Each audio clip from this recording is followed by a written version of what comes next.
সকাল ৮টা-৯টা পর্যন্ত সূর্য দেখা যায় না। খুব ঘন কুয়াশা এবং শীত। ঘন কুয়াশা ও শীতে কাবু হয়ে পড়েছে উত্তরের শীতপ্রবণ জেলা পঞ্চগড়ের জনজীবন। দুর্ভোগে পড়েছেন নিম্ন আয়ের খেটে খাওয়া মানুষ। জেলার তেঁতুলিয়ায় আজ তাপমাত্রা রেকর্ড করা হয়েছে ১২.৫ ডিগ্রি। বৃহস্পতিবার সকালে তাপমাত্রায় বিষয়টি নিশ্চিত করেছেন তেঁতুলিয়া আবহাওয়া পর্যবেক্ষণাগারের ভারপ্রাপ্ত কর্মকর্তা জিতেন্দ্রনাথ রায়। জিতেন্দ্র জানান, পঞ্চগড়ের তেঁতুলিয়ায় আজ তাপমাত্রা রেকর্ড করা হয়েছে ১২.৫ ডিগ্রি সেলসিয়াস। বাতাসের আর্দ্রতা ১০০%। তাপমাত্রা কমে আসায় হাড় কাঁপানো কনকনে শীত অনুভূত হচ্ছে। সামনে তাপমাত্রা আরও কমার আশঙ্কা করেন তিনি। জানা গেছে, এর আগে মঙ্গলবার সকালে তেঁতুলিয়ায় তাপমাত্রা রেকর্ড করা হয় ১১.৭ ডিগ্রি সেলসিয়াস, যা এই মৌসুমের সর্বনিম্ন তাপমাত্রা। এরপর বুধবার তেঁতুলিয়ায় সর্বনিম্ন তাপমাত্রা ছিল ১২ ডিগ্রি সেলসিয়াস। মূলত চলতি মাসের প্রথম দিন থেকে এ অঞ্চলে ক্রমশ তাপমাত্রা নিচে নামতে শুরু করেছে। এদিকে রাত থেকে সকাল পর্যন্ত ঘন কুয়াশা দেখা যাচ্ছে। বেলা বাড়ার সঙ্গে সঙ্গে সূর্যের দেখা মিললেও কমছে না শীতের তীব্রতা। শীত ও কনকনে হিমেল হাওয়ায় সবচেয়ে বেশি ভোগান্তিতে পড়েছেন ছিন্নমূল ও শ্রমজীবী মানুষ। ফুটপাতে শীতের কাপড়ের দোকানে নিম্ন আয়ের মানুষের ভিড় বাড়ছে।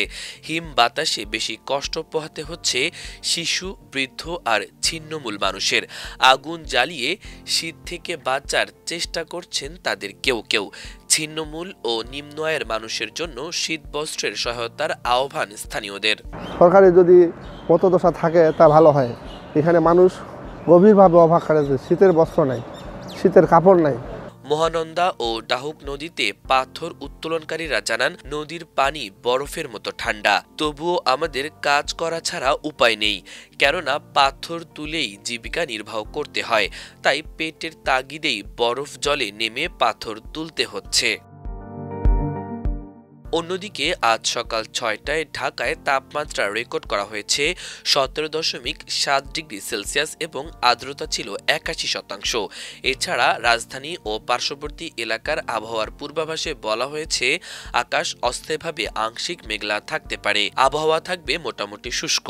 এই সময় উত্তর বা উত্তর পশ্চিম দিক থেকে ঘন্টায় ৬ থেকে ১০ কিলোমিটার বেগে বাতাস প্রবাহিত হতে পারে। দিনের তাপমাত্রায় উল্লেখযোগ্য পরিবর্তনের সম্ভাবনা নেই। মাল্টিমিডিয়া ডেস্ক, আমার দেশ। পঞ্চগড়ে এবার অন্যান্য বছরের তুলনায় শীত আগাম এসেছে। এখনও ঘন কুয়াশা চলতেছে। সরকারি যদি পথদশা থাকে তা ভালো হয়। এখানে মানুষ গভীরভাবে অবাক করেছে, শীতের বস্ত্র নাই, শীতের কাপড় নাই। এটা যদি ভালো হয় মানুষের জন্য কল্যাণ হয়। পঞ্চগড়ে সকাল ৮টা-৯টা পর্যন্ত সূর্য দেখা যায় না। খুব ঘন কুয়াশা এবং শীত। এই শীতে খেটে খাওয়া মানুষ তারা কর্মসংস্থানে যোগদান করতে পারে না। তারা রিক্সা, ভ্যান, অটো এগুলো চালাইতে পারতেছে না শীতের কারণে। এই জন্য পঞ্চগড়ে এই শীতে মানুষের হাড় কাঁপানো শীত, এটা যেন দূর করার জন্য প্রশাসন বা কোনো মহল যদি কিছু কম্বল, শীতবস্ত্র অনুদান করে তাহলে খুব ভালো হয়।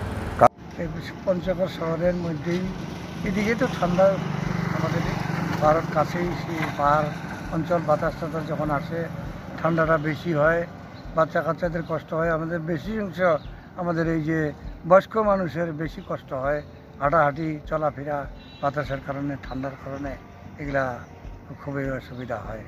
আমাদের পঞ্চগড়ে তো এমনি ঠান্ডা বেশি, মানে রক্তরতন ঠান্ডা। আবার এদিকে কুয়াশাও, মানে রক্তরতন। বয়স্ক লোকরা ওদের নামাজ পড়া যাওয়া আর উজু করা কঠিন তার ব্যাপার।